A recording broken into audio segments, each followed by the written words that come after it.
Assalamualaikum warahmatullahi wabarakatuh.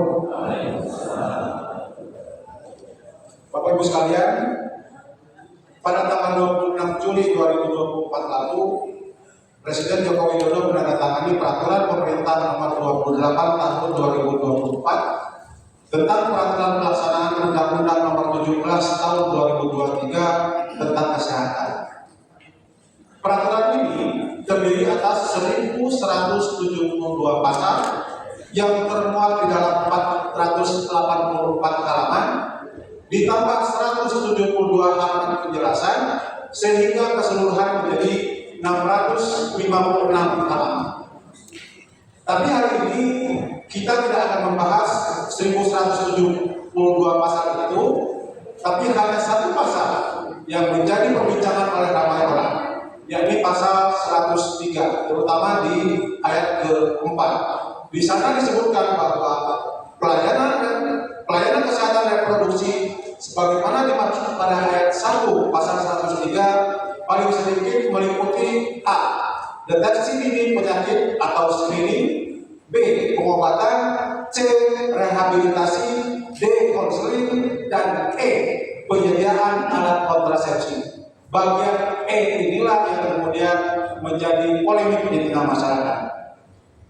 Kalau kita lihat di dalam penjelasan, sebagaimana terdapat di halaman 19, ketentuan pasal 103 ayat 4 itu termasuk huruf E tentang penyediaan alat kontrasepsi dinyatakan cukup jelas.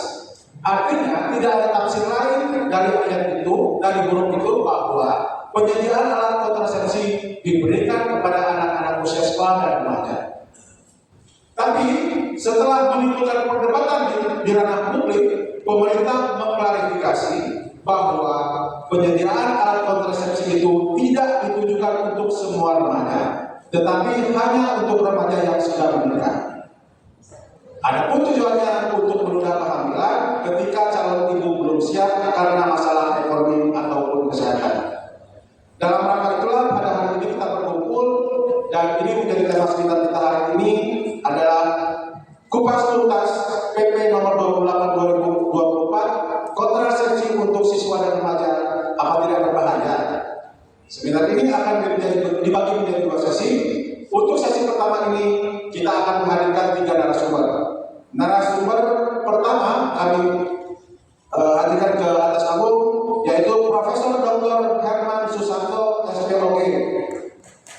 Beliau adalah pakar kontrasepsi dan ginekologi. Silakan, Prof.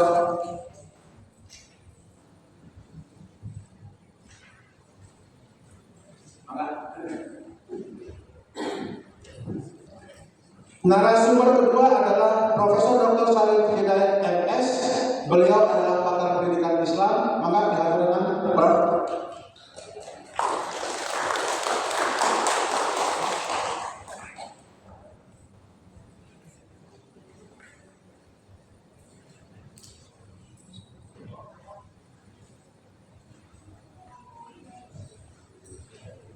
Dan narasumber ketiga kita adalah Ibu Dr.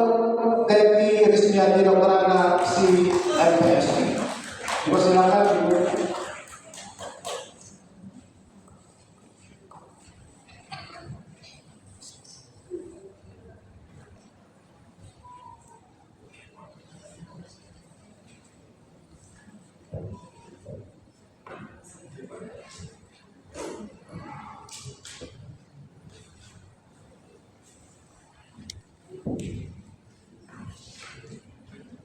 Bapak Ibu sekalian, untuk menghemat waktu kita segera mulai sesi pertama ini.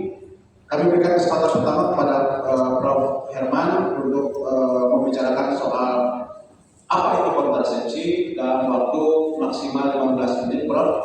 Untuk saya juga mohon izin untuk nanti ketika mendekati waktunya akan mengingatkan supaya kita memperpanjang sesi diskusi supaya apa yang kita rekomendasikan kemudian mencapai sasaran. Dipersilakan, Prof.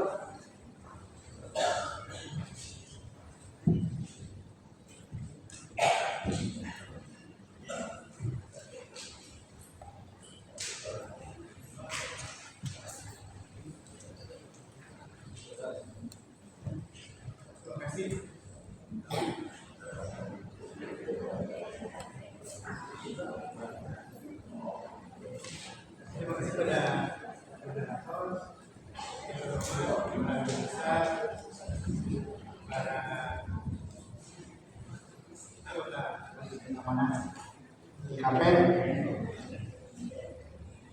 para undangan dan hadirin sekalian yang saya hormati, juga para narasumber yang saya hormati. Assalamualaikum warahmatullahi wabarakatuh. Saya akan awali presentasi saya dengan sebuah pantun sederhana. Pohon maja, pohon terbesi, ditanam dekat sungai Musi. Benarkah remaja perlu kontrasepsi? Jika Menkumham beri solusi. Apa itu kontrasepsi?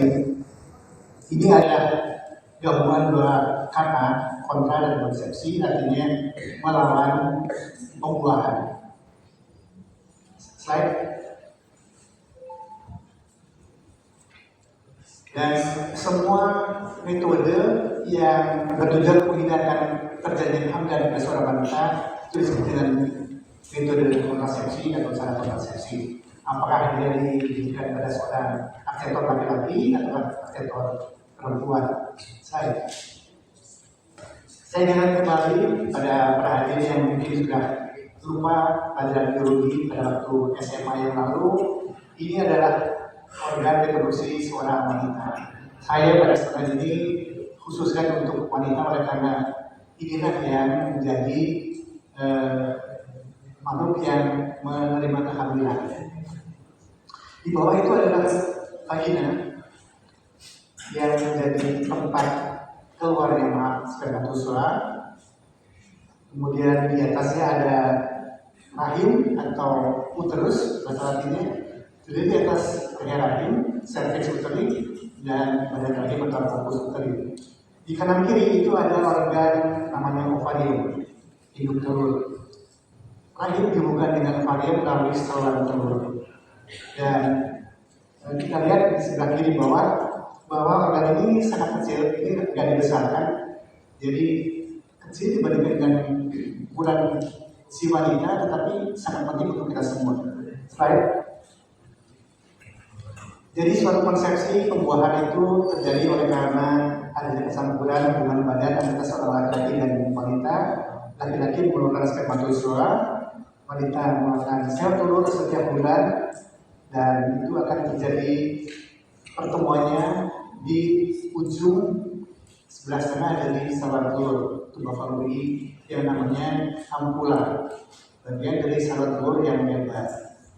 Kita lihat pada gambar yang di atas bahwa sperma yang dipancarkan pada batu hubungan seksual itu akan melalui pertama-tama leher rahim atau spesies uteri dan masuk ke dalam rongga rahim atau uteri, lalu berjalan berenang masuk ke dalam saluran telur atau tuba fallopi, dan kalau cocok maka akan bertemu dengan sel telur atau ovum di ujung hampir tempat keluarnya tuba fallopi.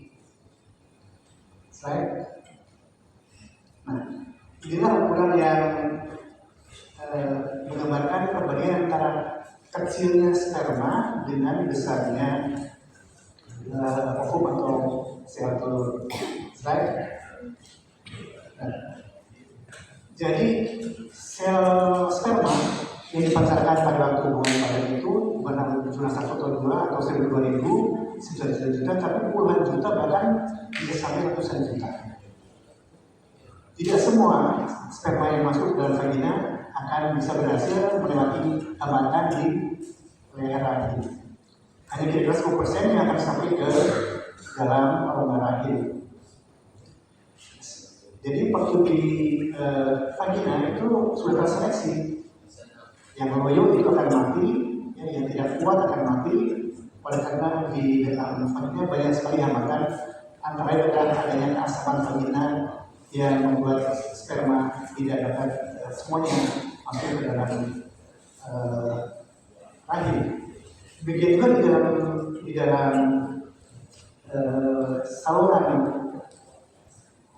leher rahim itu ada lendir yang dikeluarkan, dan lendir tadi akan menjadi penghambat untuk masuknya sperma ke dalam rongga rahim. Ini sebagai saja yang masuk ke dalam rongga rahim yaitu kira-kira 10%. Kemudian sebagian tadi akan berjalan berenang ke dua fallopi, sehingga ketika sperma bertemu dengan sel telur itu 300 saja jumlahnya, jauh lebih sedikit dibandingkan dengan jumlah waktu masuk ke dalam vagina. Kita bisa membayangkan betapa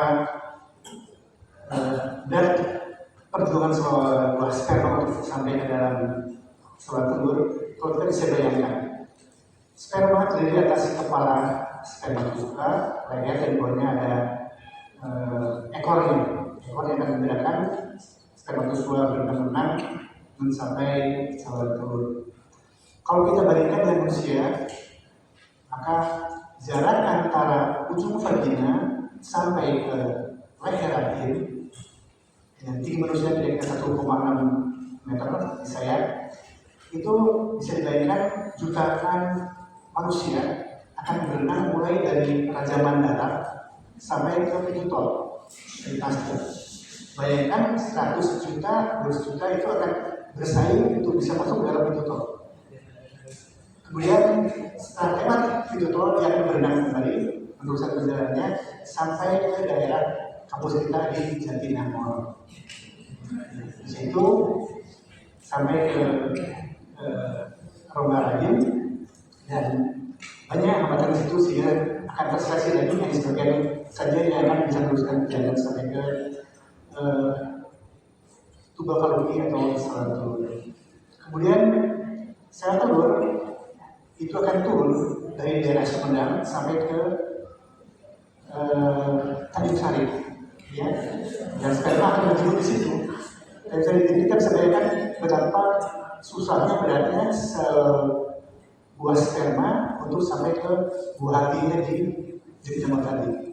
Itu barangkali merupakan perlambang bahwa seorang laki itu laki-laki haruslah kuat, haruslah besar motivasinya untuk sampai mempersunting si garis putihnya.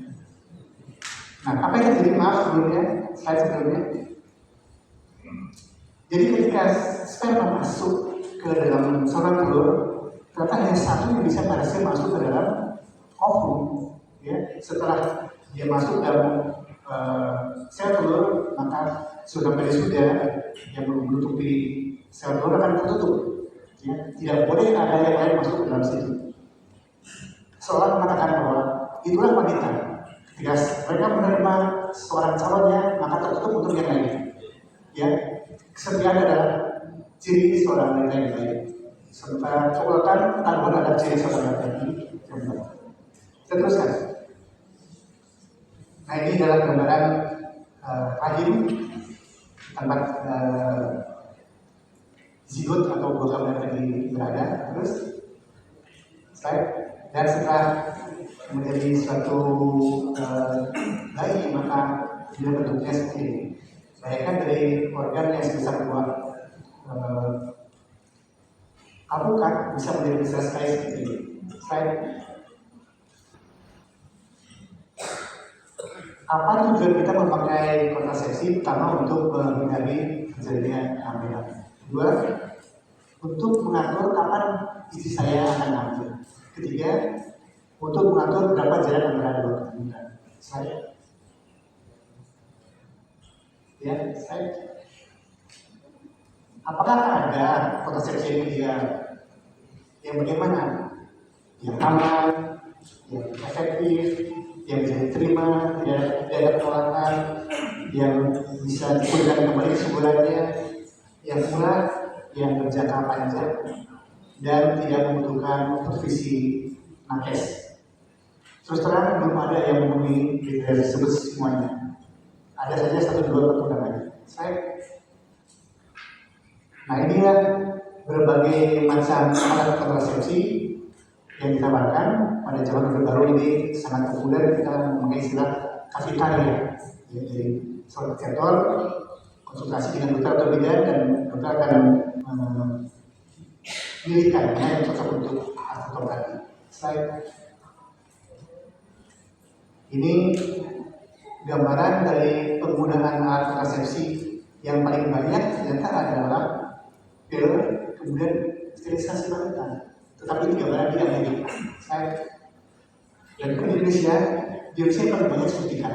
Ya, ada 1 bulan, ada yang 3 bulan.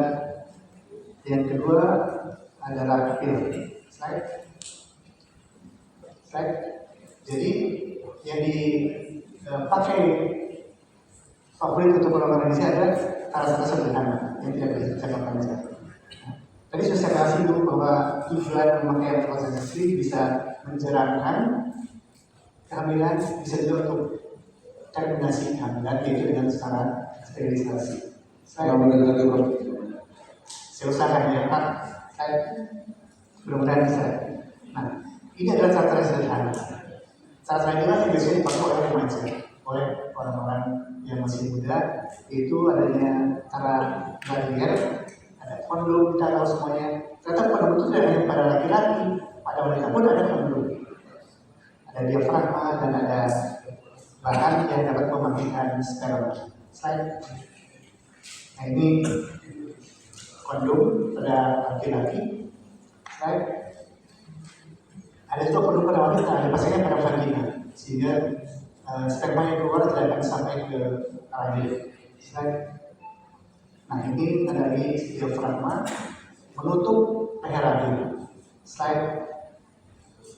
Ini adalah cairan atau bahan-bahan yang dapat mematikan sperma, bisa berupa busa, krim, obat yang sudah dari vagina, atau film yang baru di vagina. Berikutnya adalah IUD. IUD biasanya dipakai oleh mereka yang ingin menjalankan kehamilan untuk waktu yang cukup lama. Tidak cocok untuk para remaja. Yang pertama adalah generasi yang terdiri atas bahan yang tidak memberikan reaksi tubuh. Yang kedua diliputi dengan mineral, dengan logam-logam, sehingga menambah efektivitasnya. Yang ketiga adalah dengan menggunakan bahan-bahan seperti hormon. Ini untuk memperpanjang waktu dan menambah efektivitas sambil memenuhi kesamping. Nah, ini yang biasanya dipakai oleh anak-anak muda, maksud saya pasangan-pasangan muda. Oleh karena ini sederhana, tetapi tentu saja yang sekarang itu juga akan tergolongnya cukup tinggi. Nah, ada istilah yang disebut potasium emergency. Ini orang barat ini ada istilahnya. Dipakai oleh mereka yang karena tidak siapan jadi kehamilan.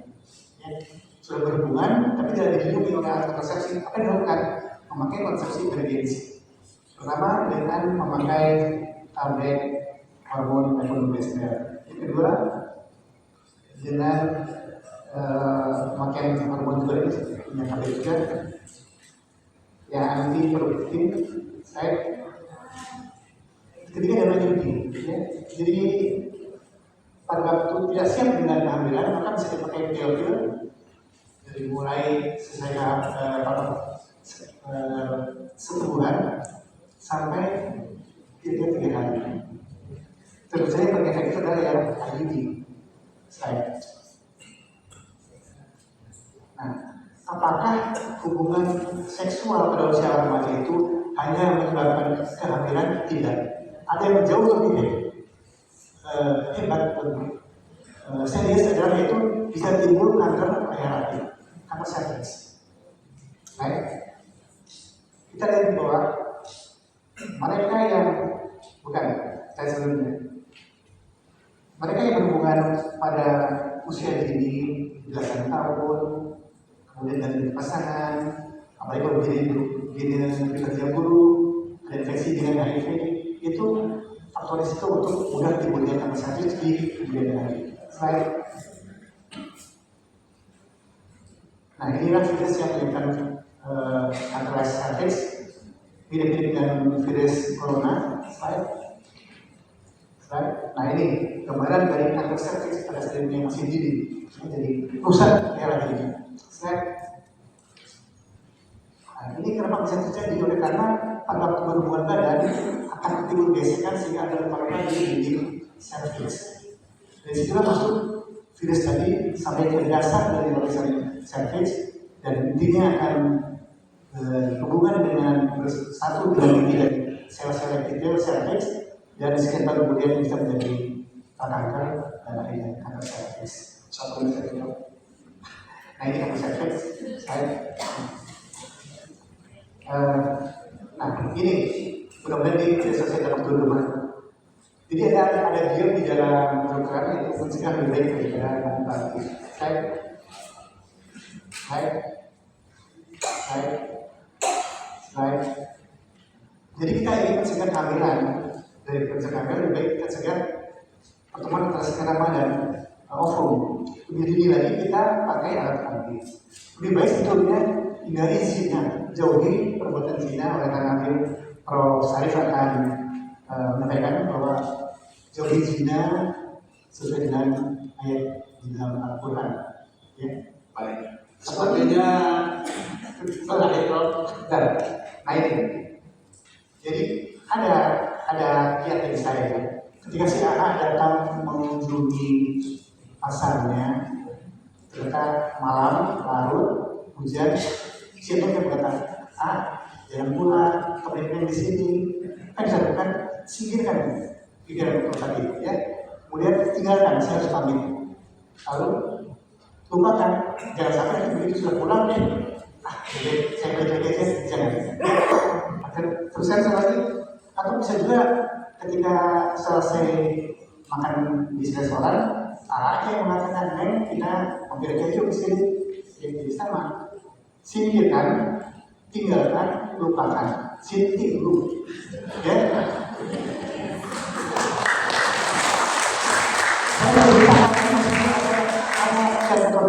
Maka kita harus melakukan upaya selain memperkuat iman kita, ya. Tadi teman-teman yang soleh, hadiri majelis taklim, datang ke IKP misalnya, ya. Baik. Jadi kuman, sinting, bicara bermasalah. Assalamualaikum warahmatullahi wabarakatuh.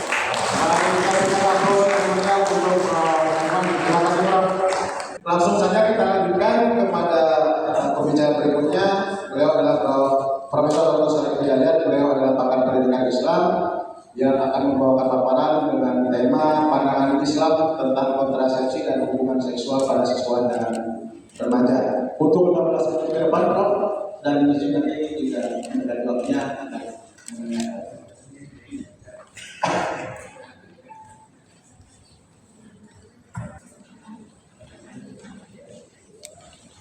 Assalamualaikum warahmatullahi wabarakatuh. Alhamdulillah wassalatu wassalamu ala Rasulillah wa ala alihi wa sahbihi wa man wala. Hadirin yang saya hormati, saya mendapat tugas untuk menyampaikan topik pandangan Islam tentang kontrasepsi dan mindset pada siswa dan remaja. Saya mulai dari masalah. Kita berkumpul karena adanya PP yang bermasalah. Mengapa? Karena masalah yang pertama adalah bahwa mengapa penyediaan alat kontrasepsi dijadikan bagian dari upaya kesehatan sistem reproduksi usia sekolah dan remaja. Bukankah alat kontrasepsi itu berkaitan dengan hubungan seks yang hanya dibenarkan bagi mereka yang telah sah oleh pernikahan? Kemudian yang kedua, penyediaan alat kontrasepsi bagi anak sekolah dan usia remaja berarti membolehkan mereka melakukan perzinahan. Apakah seks bebas itu sesuai dengan ajaran agama dan Pancasila? Itu masalah kedua. Masalah ketiga, konsekuensi apa yang akan terjadi terhadap moral dan masa depan bangsa dengan penyediaan alat kontrasepsi bagi usia sekolah, remaja, dan dengan legalisasi perzinahan bagi mereka. Walaupun sudah ada klasifikasi, Menteri Kesehatan menyampaikan, tapi itu baru bisa. Karena kalau yang tertulis seperti ini, Dan andai kata tidak ada perbaikan, saya kira ini akan dilaksanakan. Baik, kita lihat konsep dasar Al-Quran tentang penciptaan manusia. Bahwa Allah menciptakan manusia dimulai dengan penciptaan manusia pertama, Adam. Kemudian diciptakan pasangannya Hawa. Dan pasangan ini berkembang manusia keturunannya. Sampai sekarang miliaran manusia laki-laki dan perempuan. Al-Nisa ayat 1. Bapak sami umarija dan kaki romanisa. Itu banyak. Mengapa manusia bisa berkembang? Karena pada yang kedua bahwa Allah ciptakan manusia laki-laki dan perempuan, lalu Allah berikan mawaddah, ada cinta, rahmat, kasih, sehingga antara keduanya tidak bisa dipisahkan dan tariknya luar biasa satu sama lain. Dan di antara mereka pun lahir ketenangan sebenarnya. Kalau kita lihat contoh yang pertama, Allah telah menunjukkan percobaan di laboratoriumnya dulu. Adam setelah diciptakan dua-duanya dengan Hawa disimpan di surga yang situasinya sangat romantis, dicoba disimpan di sana, kemudian diberikan mawaddah rahmah, kasih sayang antara keduanya, dan kedua makhluk Allah ini dilarang, la taqrabal hadhihi syajarah, jangan kau dekati pohon ini. Tapi kalau ayat lain, la taqrabal zina, jangan kau dekati perzinahan. Dan akhirnya ternyata dua orang itu tidak bisa bertahan. Dan setan mengganggunya, dan dari situ sampai mereka dua-duanya membuka orang masing-masing. Itu bisa dilihat pada surat Al-A'raf ayat 20. Jadi pohon khuldi, buah khuldi itu hanya simbol yang artinya sebenarnya dilarang. Ternyata benar bahwa manusia akan bisa berkembang melalui kasih sayang antara keduanya. Setelah itu maka dikeluarkan dari surga dan diturunkan ke bumi, nanti manusia akan banyak. Jadi ini tentang kejadian manusia di awal dan tidak usah diteliti, kan itu sudah tidak akan bisa ditemukan oleh ahli sejarah apapun, karena itu Allah berikan lewat wahyu. Allah berikan kemuliaan kepada manusia. Pada surat Al-Isra ayat 70, Allah nyatakan laqad karramna bani Adam wa hamalnahum fil barri wal bahri. Aku muliakan anak Adam. Semua manusia itu terhormat. Karena itulah maka manusia kehormatannya harus tetap dijaga dan manusia harus menjaga kehormatannya. Antara lain adalah tidak melakukan perzinahan. Kita lihat slide selanjutnya. Ini terikat waktu. Perzinahan dan nilai kemanusiaan. Pengertian hukum dan sanksi bagi pelakunya. Zina itu adalah masalah besar yang berkaitan dengan harga diri manusia dan kemanusiaan. Zina adalah hubungan seks di luar pernikahan. Sama, pakai alat kontrasepsi atau tidak itu tetap zina. Jangan kalau tidak pakai alat kontrasepsi itu bukan zina. Kemudian termasuk fahisyah. Fahisyatan itu perbuatan keji dan merusak nilai kemanusiaan. Zina termasuk dosa besar dan hukumnya haram. Pelaku perzinahan diancam hukuman dunia berupa rajam. Beratnya perzinahan. Rajam adalah hukuman mati dengan dilempar. Itu bagi mereka yang sudah melakukan pernikahan. Yang dalam Islam disebut dengan zina musal, digeras. Nah, itu harus hukum mati. Itu dengan dirajam. Tapi bagi yang belum pernah menikah, remaja, anak-anak sekolah dalam perzinahan, maka yang hukumannya adalah dengan hukum zina musal 100 kali berat. Bisa dilihat pada surat An-Nur ayat 2. Allah melarang mukmin menikah wanita berzina. Pernah martab berzina itu. Dan berzina itu sama dengan sapa. Dulu Subang menyatakannya apa? Berontak. Dalam lagunya. Kayak orang Muslim haram menikahi orang berzina. Hanya laki-laki berzina pula yang boleh menikahinya. An-Nur ayat 3. Kemudian bahkan sampai menuduh berzina pun tidak boleh. Karena akan merusak nama baik orang itu, apalagi kalau tidak ada melakukannya. Islam melarang berburuk sangka khususnya berkaitan dengan perzinahan. Termasuk dosa besar menuduh orang berzina tanpa menyaksikan sendiri atau tanpa menunjukkan 4 orang saksi. Dan kalau tidak bisa menunjukkan orang saksi tapi dia tetap menuduh, maka hukuman berat 80 kali. Berarti dia ada yang namanya li'an. Kalau seorang suami menuduh istrinya berzina dan dia tidak bisa menunjukkan, maka hukuman berat 80 kali itu tidak bisa dibebaskan kalau dia bersumpah dengan li'an. Demi Allah, kalau saya salah, ya dia menyatakan, demi Allah, istri saya berzina, saya selingkuh, dan kalau saya salah, maka laknat Allah buat saya. Dan istrinya pun melakukan juga hal yang sama. Saya tidak pernah berzina. Demi Allah, saya tidak pernah berzina, dan bila mana saya melakukan berzina, maka laknat Allah akan buat saya. Pasti salah satunya kena. Jadi ini beratnya yang Islam tentang perzinahan. Kemudian bagaimana pencegahan perzinahan dalam Islam? Di samping ancaman hukuman berat bagi pelaku perzinahan untuk menimbulkan sikap jerak dan pelajaran di masyarakat, sejumlah usaha dilakukan. Usaha penting pertama, pencegahan sejak awal.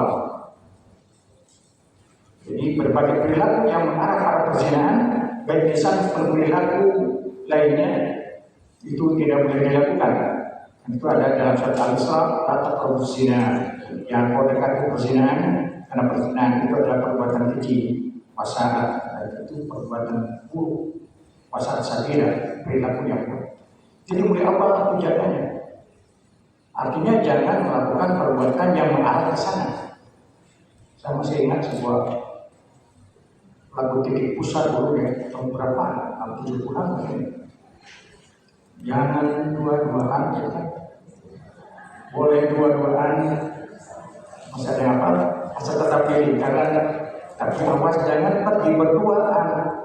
Nah yang bilang itu berbahaya, tapi pemajat pun menyimpangkan. Nah itu berbahaya. Itu berduaan saja boleh dalam lingkaran, tapi kalau pergi berduaan itu, nah ini itu sudah mengarah pada perzinahan. Berkhidmat berdua, dan 2 orang laki-laki perempuan di satu tempat, maka itu pasti setan.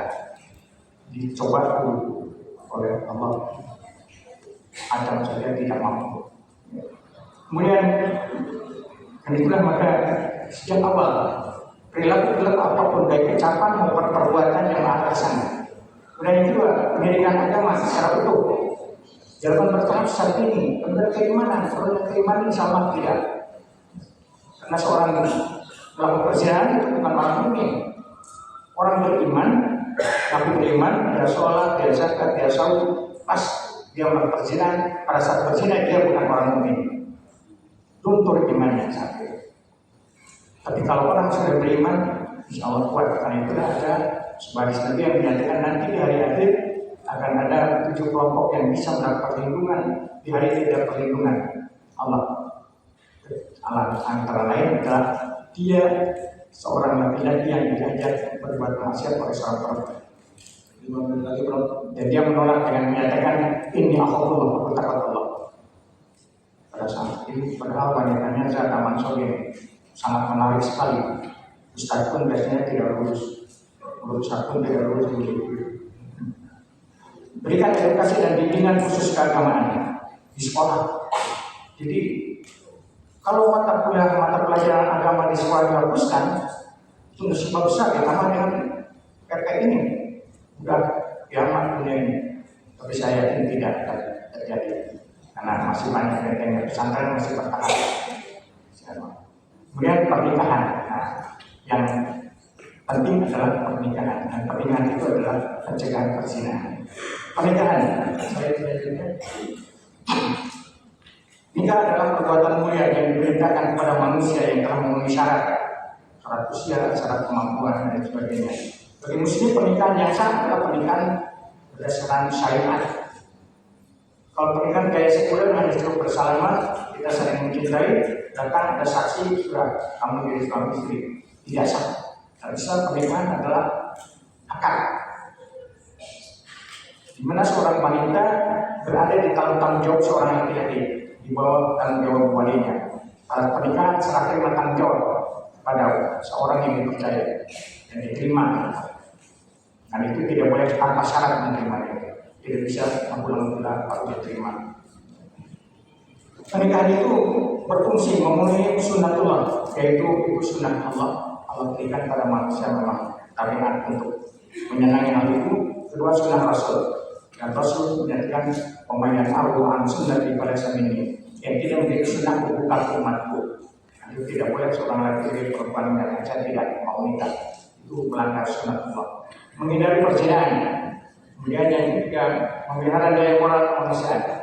Karena perzinahan menjatuhkan moral kemanusiaan. Menjaga kemuliaan keturunan. Dan itulah maka yang pernikahan itu hubungannya dengan waris anak. Hubungan dengan waris. Hubungan dengan waris anak yang jadi ini anak angkat tidak ada waris kecuali tiba. Jadi semuanya berkaitan dengan kemanusiaan. Dan pernikahan adalah menjaga nilai-nilai kemanusiaan. Syariat tentang hukum muamalah dalam Islam menjamin hak adami, hak manusia, dan hak kemanusiaan itu harus diberikan oleh setiap orang.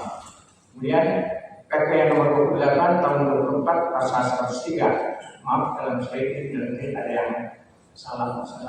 Saya menyebut 103 ada yang lupa sebelah mana.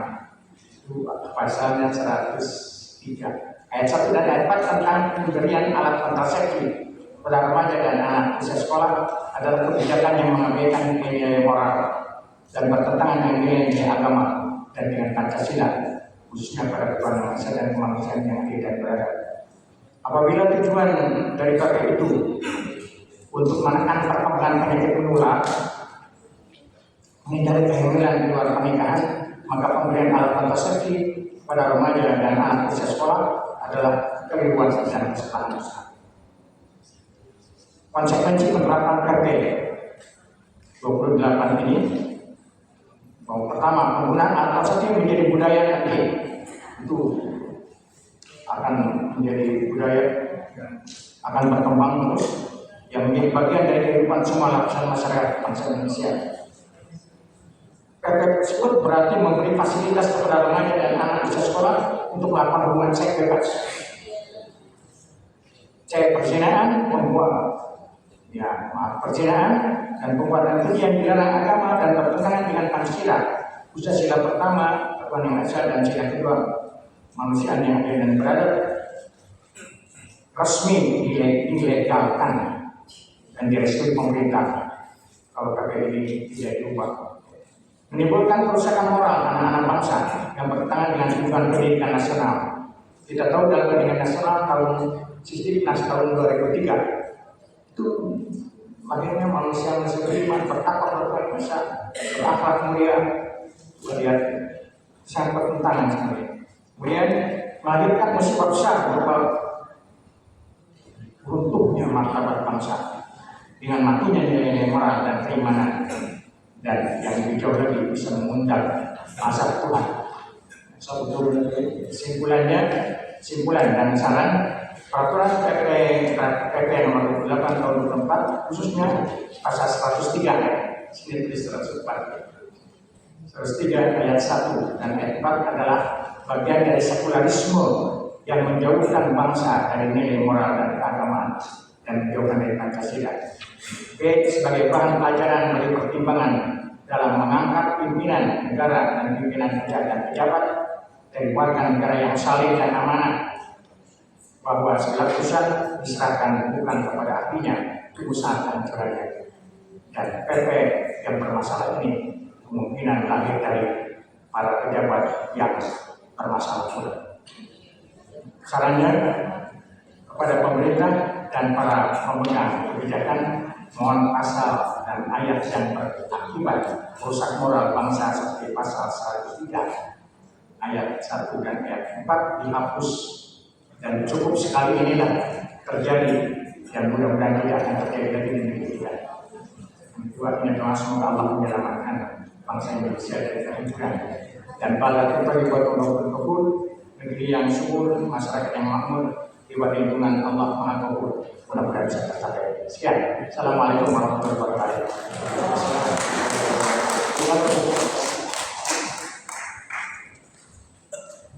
Baik Bapak Ibu sekalian, di mana kita ke pembicara ketiga, jadi Bu Dr. Teti Rismiati, Dokter Psikologi dan Psikologi. Beliau adalah pakar psikologi remaja yang akan membawakan paparan bertema pemahaman aspek psikologi kehamilan remaja dan siswa. Jika waktunya setelah mendekati. Terima kasih Bapak Moderator, Bapak Ibu sekalian, sahabat semua. Assalamualaikum warahmatullahi wabarakatuh. Baik, barangkali saya harus memperkenalkan diri dulu. Saya dulu sebelum pensiun adalah salah satu dosen di Fakultas Psikologi Universitas Padjadjaran. Saya sudah pensiun sekitar 9 tahun, jadi sudah uzur. Jadi jalan itu pelan-pelan, takut kejeduk. Nah, baik, Bapak Ibu sekalian, saya menuliskan materi ini. Sebenarnya saya mengacu kepada pengalaman saya pribadi. Nah, pengalaman apa? Pertama, pada tahun 98 saat terjadi reformasi terhadap Pak Soeharto, saya pada waktu itu bersama dengan beberapa kawan dokter. Kebetulan kawan-kawan dokter saya sudah banyak yang mendahului. Nah, pada waktu itu saya jaga di Boromis. Saya betul-betul menangani para korban yang mengalami pada waktu itu kekerasan seksual. Itu banyak banget. Dan pada waktu itu saya menangis karena bagaimana ini bangsa kita gitu ya pada waktu itu. Nah, kemudian setelah zaman reformasi tahun 98, saya bergabung dengan beberapa dokter, para ahli hukum. Ahli hukum ini salah satunya juga dari Unpad, yaitu Dr. Ida. Nggak tahu saya hadir atau enggak di sini. Kemudian juga beberapa kawan. Sebenarnya saya berkawan erat juga dengan polisi. Polisi apa? Polisi yang betul-betul peduli terhadap terutama kekerasan di dalam seksual yang dilakukan pada korban. Korban ini siapa? Satu. Kalau dulu korbannya itu ibu rumah tangga. Kalau sekarang korbannya lebih banyak anak remaja. Nah, ini yang barangkali memprihatinkan kita sebagai, kalau saya barangkali sebagai nenek-nenek ini memikirkan bagaimana keselamatan dari anak cucu kita. Nah, itu sebenarnya yang menginspirasi saya pada saat saya menyusun materi yang akan saya sampaikan di ruangan yang terhormat ini. Nah, jadi dari berangkat dari pengalaman saya sekarang ini bergabung di satu yayasan yang disebut dengan Yayasan Relawan Jaringan Relawan Independen. Menangani apa? Menangani memang kekerasan di dalam seksual. Nah, yayasan ini kami dirikan pada tahun 2000, sekitar tahun 2000, setelah tahun 98. Di situ kami bergabung, ada psikolog, ada dokter, ada ahli hukum, ada sosiolog, dan para relawan. Nah, kenapa disebut relawan? Karena yayasan ini tidak berbayar. Kami yang harus mengeluarkan uang. Jadi misalnya ada korban perlu divisum, kami yang bayar di RSAS, gitu ya. visum terhadap korban ini. Nah, dalam beberapa tahun terakhir ada satu kemajuan bahwa terutama dari RSAS memberikan layanan gratis untuk para korban yang menjadi korban kekerasan seksual untuk mendapatkan pelayanan visum. Nah, tapi sekarang saya tidak tahu persis apakah ini masih berlaku atau tidak. Tetapi kalau tidak berlaku, kami memang yang ada di yayasan itu yang ngebayarin visumnya. Itu karena mereka biasanya para korban kekerasan seksual itu berada di dalam situasi yang sangat terpuruk. Benar-benar stres, benar-benar tidak tahu apa yang harus dilakukan. Kadang-kadang juga nggak pakai sepatu, nggak bawa baju, gitu ya. Nah, itu yang barangkali tolong dibayangkan pekerjaan saya selama 24 tahun. Nah, pada hari ini saya akan berbagi tentang hal-hal yang berkaitan dengan kehamilan masa remaja itu rentan atau tidak. Itu barangkali pertanyaan yang muncul pada saat saya dihubungi oleh panitia untuk menjadi salah satu pembicara di sidang atau di dalam perkumpulan yang terhormat ini. Nah, baik. Mungkin slide yang pertama. Nah, ini saya akan membagi. Pertama adalah kondisi remaja. Kondisi remaja ini seperti apa? Kemudian yang kedua, PP 28 tahun 2024. Dan yang ketiga, ini satu pemikiran. Apa yang harus kita lakukan berkaitan dengan masalah ini? Nah, pertama, barangkali saya akan masuk ke remaja dulu. Silakan. Nah, jadi kita lihat. Bapak dan Ibu, remaja mungkin bagi Bapak dan Ibu, remaja ini sekarang cucu-cucu kita. Itu ya, Pak? Cucu-cucu kita. Saya sendiri sekarang punya cucu 2 orang. Yang dua-duanya perempuan. Yang pertama usianya 22 tahun, dia sekarang semester 7 di UGM. Yang kedua itu usianya 16 tahun, baru kelas 2 SMA. Nah, dua-duanya remaja. Kecuali yang semester 7. Semester 7 itu sudah masuk ke dewasa awal. Dia sekarang kos di Jogja. Saya mengharapkan dia bisa struggle menghadapi kebutuhan dirinya sebagai manusia dan peluang yang terjadi selama dia kos di sana, selama dia menyelesaikan program studi. Mengapa? Sekarang ini kita lihat masa remaja itu adalah peralihan dari anak-anak mau jadi orang dewasa. Nah, apa yang menjadi kekacauan pada mereka? Satu, secara fisik terjadi perubahan yang dahsyat. Ya, perempuan itu mulai menstruasi, laki-laki mulai mimpi basah. Nah, ini adalah secara psikologis ini merupakan satu kondisi yang sangat berat buat anak remaja. Apaan nih, gitu ya?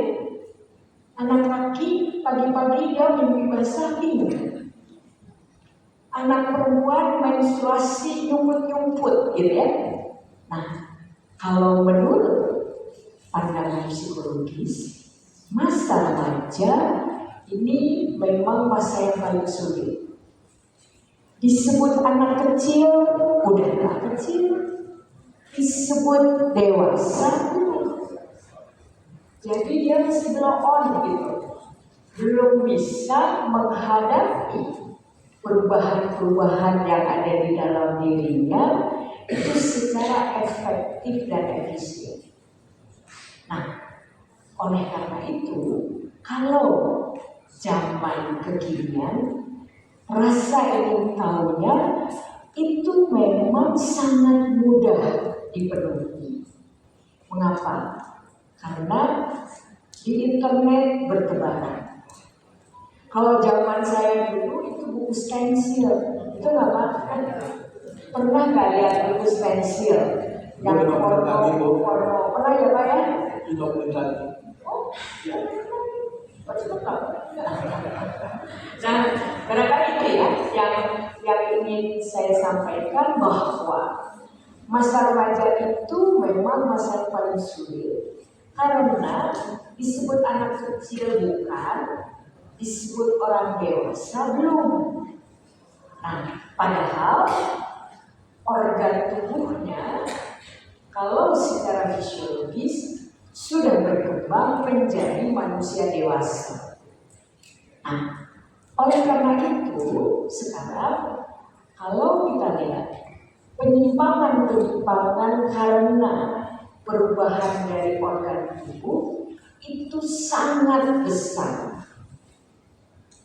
Jadi, kalau misalnya anak laki-laki punya gairah seksual, mimpi basah, maaf ya Bu, Bapak, saya menyampaikan ini, dia tidak tahu bagaimana cara mengatasi. Paling mungkin mereka akan masturbasi. Tetapi kalau pacaran, mungkin mereka akan coba-coba. Itu yang barangkali harus kita waspadai. Nah, kalau yang perempuan, mungkin gairah seksual ada, tetapi gairah seksual itu tidak sebesar laki-laki. Tapi tangannya dipegang aja udah senang. Rasanya itu ser gitu loh. Asik, aku dipeluk tadi, dipegang tangannya dan sebagainya. Nah, itu anak gadis. Jadi berdekatan dengan pacarnya itu memang peluang untuk melakukan penyimpangan di bidang seksual itu sangat besar. Nah, pada pengalaman saya menangani kasus-kasus ini, yang paling menarik kalau menurut saya pernah mendapatkan satu kasus. Ini adalah seorang anak laki-laki. Anak laki-laki sekarang dia sedang S2 di ITB. Sedang S2 di ITB. Tetapi anak laki-laki ini punya adik 3 perempuan. Ayah ibunya bekerja. Kemudian ayah ibunya mengatakan, kamu sebagai anak laki-laki pertama harus bertanggung jawab terhadap adik-adikmu. Jadi dia dididik oleh orang tuanya menjadi kupu-kupu, kuliah pulang gitu loh. Nggak pernah kemana-mana, urut. Ibunya senang. Dari kantor dia telepon, ada di rumah? Ada. Ayahnya telepon, kamu udah ada di rumah? Ada. Apa yang dilakukan? Karena dia adalah anak remaja, kebutuhan seksualnya tumbuh. Apa yang terjadi? Dia antem di kamar. Apa yang dia lakukan? Browsing internet yang berkaitan dengan seksual.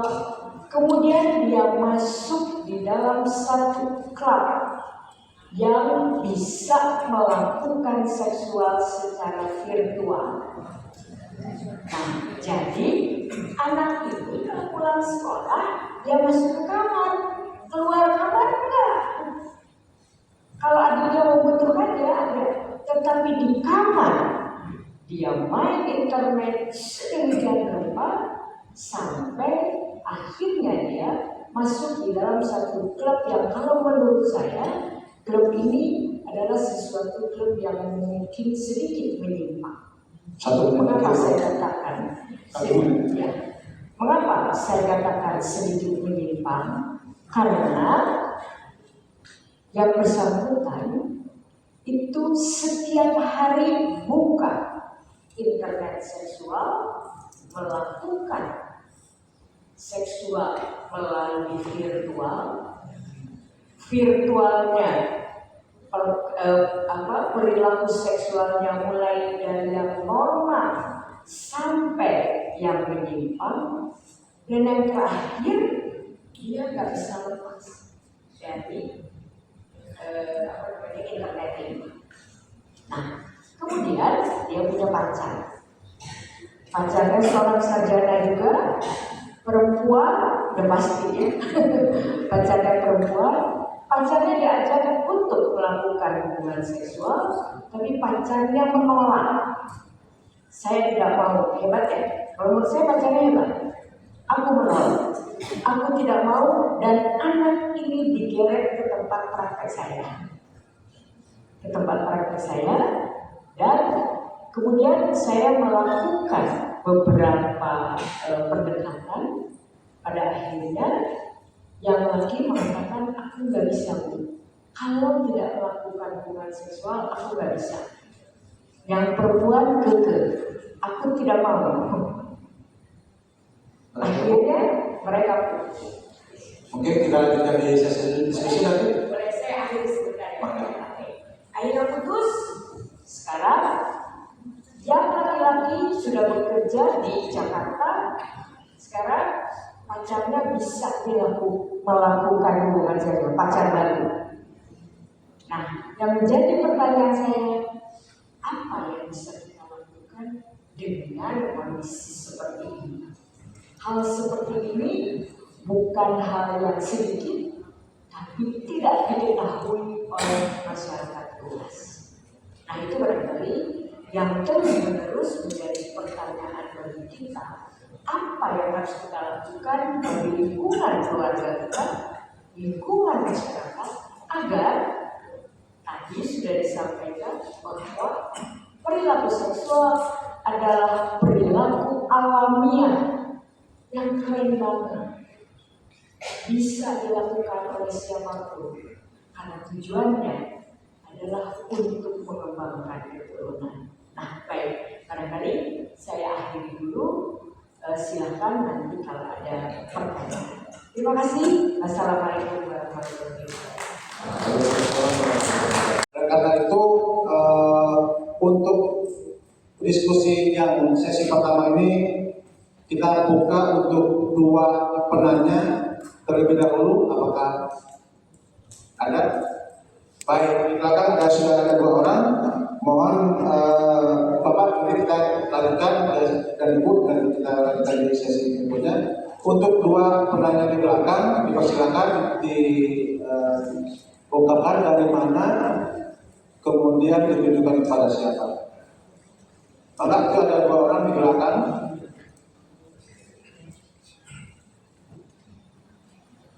Mohon dipersingkat pertanyaannya supaya kita bisa mengefektifkan waktu, karena ini sudah jam 10, karena kita masih ada sesi berikutnya.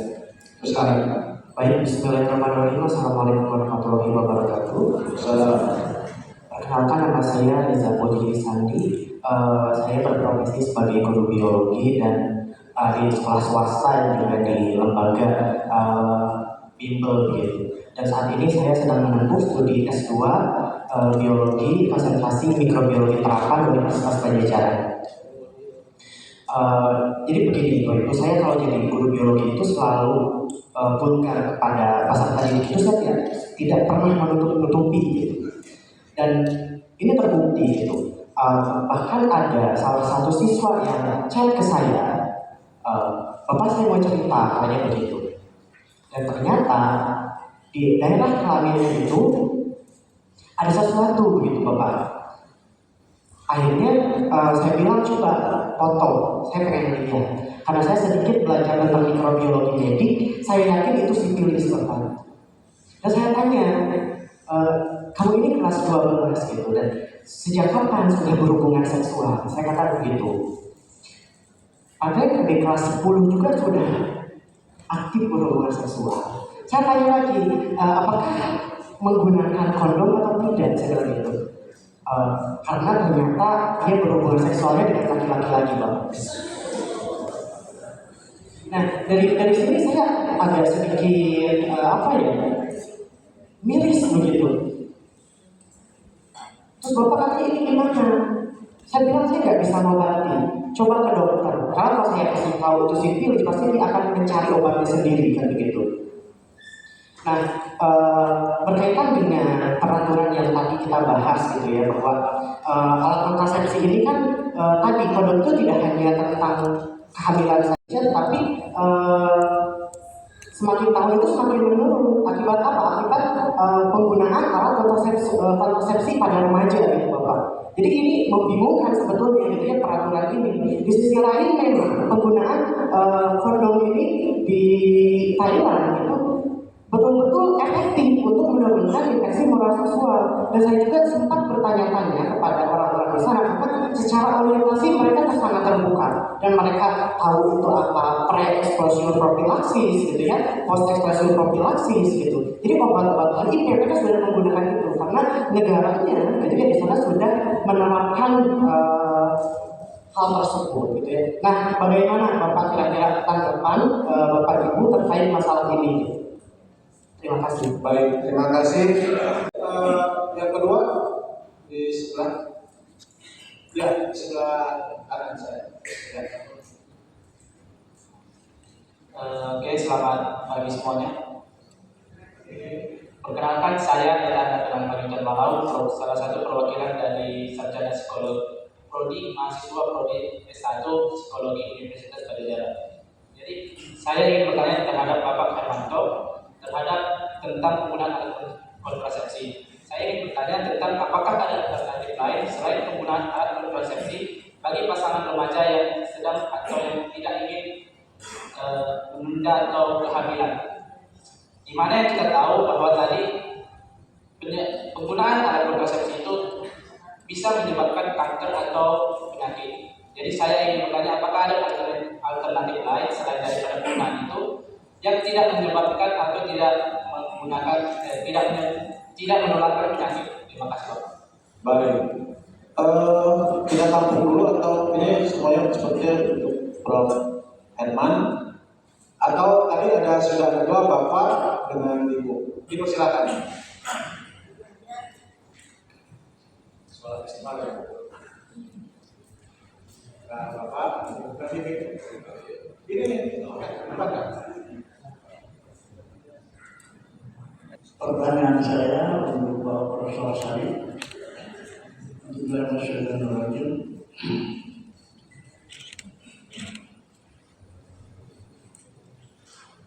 Zina linas wa syahwati min nisa wal banina wal qanatir min qantar min al-jabr wal khayl as-sama wal arham zalika maqala yaqulun. Jadi zina linas ditanamkan pada cita bari kepada manusia itu adalah anugerah Allah. Allah yang berdunia sebagai kesenangan dunia. Maka terjadilah ini hadiran kuat sekali. Kemudian muncul lain-lain nafas dari sudut-sudutan. Tidak jangan sampai kalau dua orang bagi perempuan yang diberikan setan, namun setan bisa dikalahkan. Dan akhirnya terjadilah satu kejadian, tetapi tidak sampai menimbulkan kezinahan karena batas masa berubah saja. Orang masa berdosa ini, walaupun tidak sampai ini hukumnya bagaimana? Ada dari Rasulullah, saya telah membawa wanita, tetapi tidak sampai menggaulinya. Maka Rasulullah kan salah ini. Wah, oke, pada itu kalau itu agama, sholat aja berangkat selesai. Apakah hanya untuk aku?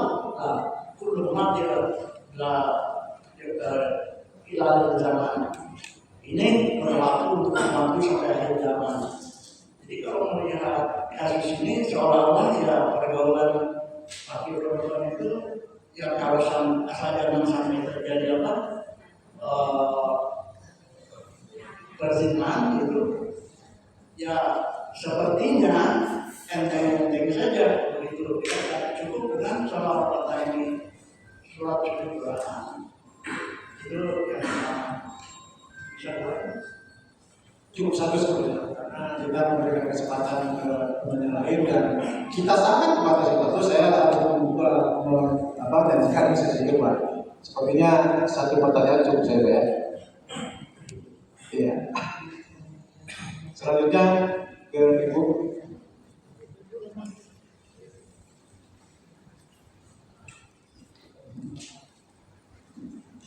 Assalamualaikum warahmatullahi wabarakatuh. Saya perkenalkan bahwa saya adalah Alif Al-Jadul. Umur saya sudah 80 tahun. Sudah lebih Indonesia ya. Pestanya sudah tak ada Pak. Saya tidak akan bertanya, tapi akan memberikan barangkali bisa menjadi bahan kesimpulan bahwa ini semua Pak, bahwa kebutuhan teknis pada alami. Tidak ada kebutuhan biologis dan alami, kemudian atau perkembangan. Kemudian juga tidak bisa dihindari. Ketika kami dari pengamatan saya dari mulai ibtidaiyah belajar bagaimana itu yang disebut mimpi basah. Jadi seharusnya dari orang tuanya itulah yang mulai memberikan pendidikan saya. Karena ibu adalah madrasatul ula. Ibu adalah pendidik pertama. Jadi ketika kita anaknya sudah mulai dia, kalau dia itu anak dan mimpi basah belum. Kalau sampai laki-laki sampai misalnya 12 tahun, 15 tahun mimpi basah, awas. Itu dia ketimpangan saya mungkin tidak menikmati yang namanya pertumbuhan seks ya. Kemudian kalau perempuan ketika dia pensiun dia bantu sama ibunya sama keusianya. Kemudian setelah itu dia harus keinginan pada orang ini. Jadi kalau misalnya kita tidak tahu itu perkembangan itu, kemudian apalagi dengan zaman sekarang ya, banyak guru, banyak guru lah, dia akan melakukan sendiri. Kalau berlalu-lalu melakukan omongan sendiri, dia bisa tinggi. Ya sudah tidak nanti ya, dia akan menimbulkan penyimpangan seks. Jadi kalau saya sih setidaknya hukum ya, cuma saya mengajar selama 22 tahun mengajar mata kuliah dan saya di Papua. Saya yang terbanyak anak dinas 15. Bagaimana kita sebagai perempuan memiliki anak-anak itu mulai mengalami perubahan hormonal. Jadi jangan dibilang kamu nggak boleh memang harus tahu dia. Jangan tahu anak perempuan harus jangan tahu pernikahan. Laki-laki masih dibaca bagaimana penyalurannya.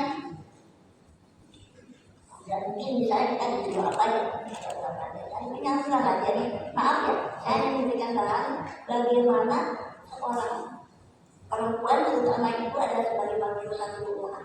Baik. Dan tidak kompak Pak dengan laki-laki ya. Jadi saya maaf ya, saya sudah nanti saya sebagai perempuan jadi laki-laki dan laki itu punya istri pintar. Kalau istri pintar sudah membagi waktu. Jadi kadang-kadang maaf laki-laki kita egois ya. Kalau sudah lebih pintar, cium, bodoh. Laki-laki yang takut istrinya lebih pintar bodoh. Itu aja ya. Saya kira itu aja ya Pak ya. Baik, terima kasih atas insight-nya Bu. Intinya sudah tertangkap bahwa orang tua memang harus memberikan pendidikan seksual kepada anak-anaknya karena jangan sampai mereka melakukan sendiri dan mereka sebenarnya berhak tahu tentang pendidikan seksual. Baik, Bapak Ibu sekalian, kita berikan kesempatan kepada Prof. Herman. Tadi Kang Reza merasa bingung kan soal kontrasepsi ini. Di satu sisi bukan hanya untuk mencegah kehamilan, tapi juga mencegah penularan penyakit seksual gitu. Itu maksudnya. Bagaimana komentar Prof soal itu? Lalu tadi dari mahasiswa juga, apakah ada alternatif lain selain dari kontrasepsi untuk mencegah kehamilan ini? Dan selanjutnya ke Prof. Syarif tadi mungkin mohon berkomentar dari Pak Indrati ya soal apa ya udah kalau itu di sini nggak apa-apa tinggal karena dengan sholat 2 rakaat sudah umur gitu, bisa seperti itu bisa ada pemahaman seperti itu. Juga kepada Bu Dr. Teti mohon merespons dari Ibu tentang pentingnya pendidikan sosial pendidikan seksual bagi anak-anak remaja. Baik, pertama Prof. Arman terlebih dahulu untuk merespons. Baik, terima kasih Pak Hasrid, Dokter. Saya akan berikan tanggapan atas semua pertanyaan dan juga paparan dari sudut itu. Jadi memang perpadanan kita pada gadget pada informasi ini sangat-sangat hebat ya, sehingga anak-anak kita suka untuk menghindari situ. Di rumah kami sudah ada modal dari orang tua, dari nenek kakek, tapi pergaulan itu sangat deras harusnya masuk. Nah, tentang kaitan antara hubungan seksual dengan terjadi kanker, memang itu terjadi oleh beberapa risiko. Saya katakan bahwa biasa terjadi pada mereka yang berusia saya muda, belasan tahun, pasangan dan kecepatan, dan pada usia muda, sel refleksi itu masih labil. Setelah itu masih labil sehingga mudah terjadi kelainan sampai menjadi kanker sehingga akhirnya menjadi kanker. Nah, alat KB yang dianggap cocok untuk mencegah masuknya virus tadi adalah kondom, sifat barier mekanis. Itu akan menghambat masuknya virus, tetapi ternyata tidak 100%. Karena ada virus-virus yang masuk walaupun dia sudah pakai kondom. Tetapi cara KB itu tentu tidak cukup andal, efektivitas yang masih mudah timbul juga atau alternatif dari kami untuk mencegah kehamilan, saya kira dari saya tidak ada ya. Memang dulu dari sejarah Islam kan kita mulai belajar dari Azal ya. Azal itu dikeluarkan sebagai terus. Itulah upaya kita untuk kembali menjaga dan juga hubungan seksual antara laki-laki dan perempuan. Iya, terima kasih Prof. Selanjutnya kepada Prof. Syarif untuk merespons.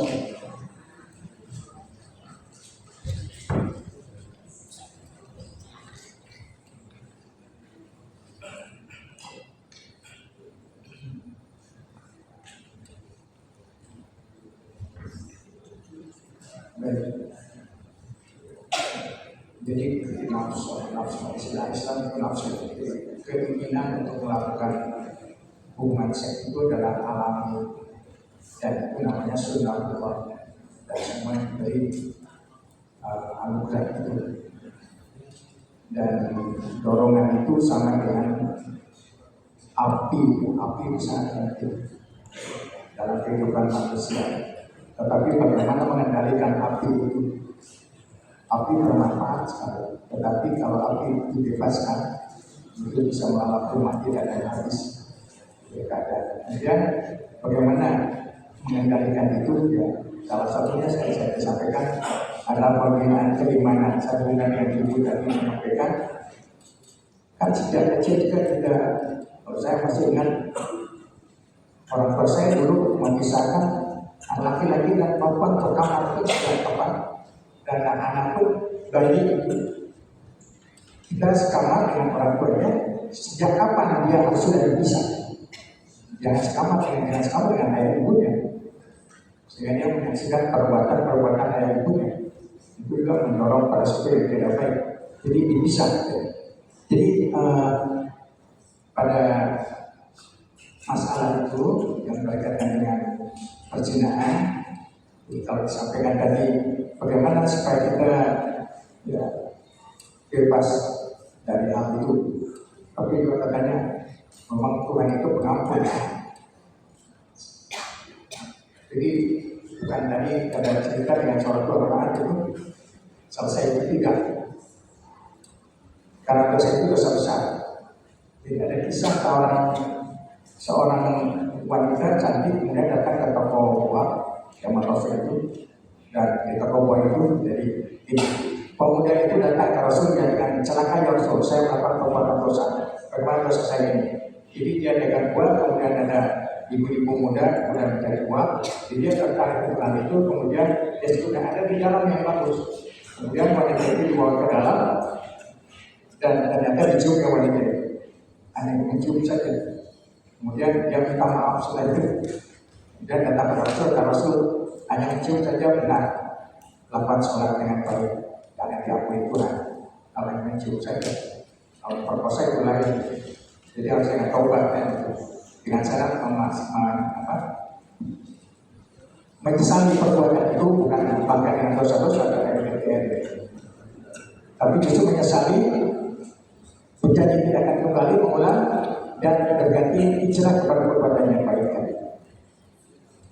Jadi kalau itu tidak bisa dihapus hanya dengan sholat, itu harus dengan bertaubat. Ada seorang pezina zaman Rasul, kemudian jadi gini, ada seorang sahabat pulang dari masjid Isya, kemudian ada pezina menghadangnya. Dia menyatakan, apakah dosa saya akan diampuni Tuhan? Dan dia takut bahwa semuanya akan bahwa orang itu adalah pezina, wanita pezina. Sahabat itu menyatakan, celaka kamu, jangan harap dapat ampunan Tuhan. Nangis wanita itu. Dan kemudian besok harinya waktu sholat subuh bertemu dengan Rasul. Rasul kemarin cerita begini. Kemudian Rasul menyatakan, kamu yang celaka, bukan dia yang celaka. Tuhan itu pengampun. Cari wanita itu, sampaikan bahwa pengampun. Maka tiba-tiba sahabat itu mencari wanita itu, susah kemana. Sampai baru lama, baru ketahuan. Ada apa lagi? Kemudian dia menyatakan, saya sudah cerita ke Rasulullah semua. Dan Rasul menyatakan, kau akan diampuni Allah kalau kau benar-benar menangis lagi. Dan menangis itu dia dengan menangis gembira. Dan dia sejak saat itu hijrah menjadi orang yang baik. Itu yang Husnul Khatimah. Jadi Nabi Ibrahim adalah Rahim. Nabi menyatakan pada Nabi bahwa beritakan kepada hambaku, aku pengampun, aku penyayang. Jadi sebenarnya bagi orang Muslim yang hijrah tidak tersulit untuk bisa mendapatkan ampunan Tuhan. Tapi jangan cari alternatif untuk supaya tidak amin. Karena itu Allah bisa memberikan saja tanpa itu pun bisa. Baik, terima kasih. Baik, terima kasih Prof. Syarif. Selanjutnya Bu Yuli, mana?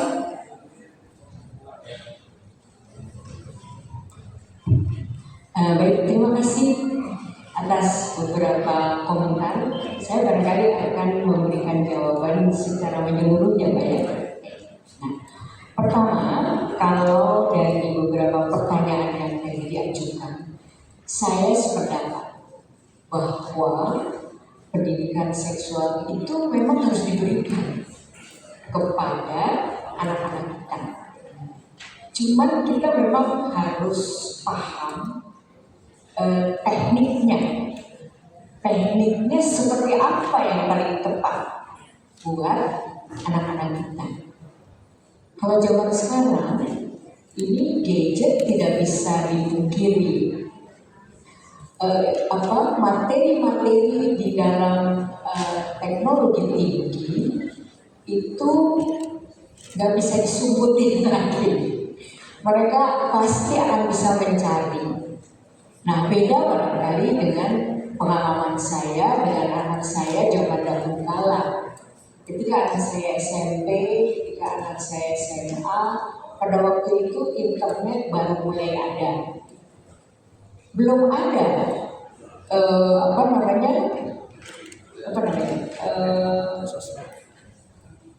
HP belum ada. Kemudian internet belum ada, sehingga anak saya mengetahui hal yang berkaitan dengan seksual itu dari buku stensil. Karena buku stensil beredar Bu di sekolah, Pak. Itu nggak bisa, nggak bohong lah kalau mereka tidak ingin mengetahui. Nah, pada waktu anak saya SMP yang baru mulai marak itu adalah internet. Jadi di sekolahnya ada pelajaran komputer untuk bisa melakukan beberapa pelajaran. Nah, anak saya itu jam 6 kurang udah berangkat sekolah. Kan aneh tuh. Ngapain dia di sekolah pagi-pagi banget gitu ya. Nah, akhirnya saya tanya, kamu ada apa di sana? Kok berangkatnya pagi banget? Aku bilang gitu. Aku tanya, apa jawaban anak saya? Bu, kita latihan komputer. Yang benar, aku bilang. Latihan komputer apa ngapain? Saya bilang gitu. Enggak Bu, kita sekelas buka komputer tentang seksual. Tentang hubungan seksual. Kalau menurut saya sebagai anak SMP wajar. Jadi saya bilang, nah kalau menurut saya kata kunci kita dengan anak-anak adalah harus mempunyai komunikasi yang betul-betul terbuka. Kemudian saya tanya pada anak saya, apa yang menarik dari komputer itu? Ibu ngeri loh Bu, kayak gitu. Ada ini, ada itu, ada penis, ada vagina, ngeri juga loh. Apa yang membuat kamu ngeri? Kita nggak boleh kaget. Jadi kita betul-betul harus mengajarkan kepada dia, kepada anak-anak kita. Nah, kebetulan saya dengan anak saya komunikasinya terbuka. Nah, sehingga masalah seksual ini betul-betul didiskusikan secara terbuka ya Pak.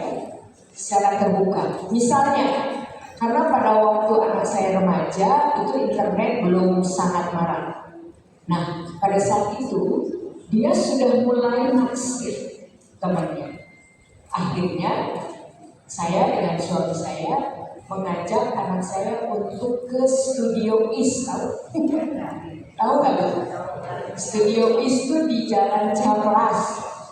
Itu klub malam yang sampai malam banget. Nah, akhirnya ayo kita pergi ke sana, kita observasi. Dan kamu lihat apa yang harus kamu ikuti dan apa yang harus kamu hindari. Nah, ketika masuk ke Studio East, anak saya bilang, Bu, kenapa gelap? Memang begini. Kalau klub malam memang gelap. Terus, aduh aku sesak. Dalam hati aku, alhamdulillah anak kita sesak. Jadi mungkin besok-besok gak akan kesini gitu ya.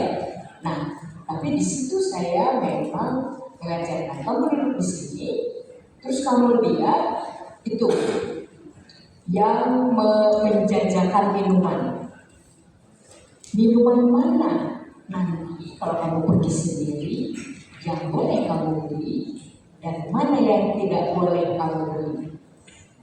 Nah, coba kamu lihat tuh di ujung sana.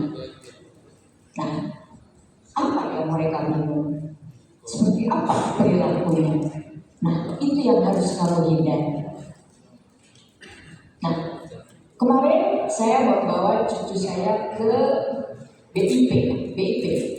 Yang di jalan mereka itu BIP. Oke, saya bilang, aku duduk di sini, kamu keliling, kamu lihat kondisi di BIP ini. Terus dia jalan sendiri, keliling, balik lagi. Apa yang kamu lihat? Enggak ada apa-apa, ada yang jualan mobil, ada yang jualan baju dan sebagainya. Terus saya bilang, kamu ke sana enggak? Enggak, takut. Kenapa kamu takut? Takut. Yuk sama aku ke sana. Aku bilang gitu. Nah, aku ajak dia ke sana. Terus dia itu coba. Aku nunggu di sini, kamu perhatikan apa yang dilakukan orang tersebut. Orang tersebut sedang jualan narkoba. Jadi narkobanya itu dibungkusin pakai koran. Terus saya bilang, dia balik lagi, apa yang dilakukan orang itu?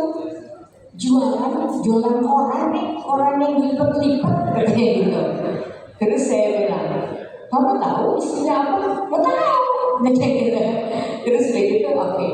Terus saya bilang, coba kamu datengin lagi apa yang mereka jual, gitu ya. Nah, itu saya sebenarnya hanya mencoba memperkenalkan kepada cucu saya bahwa bahaya itu ada di mana-mana, sehingga kamu harus waspada.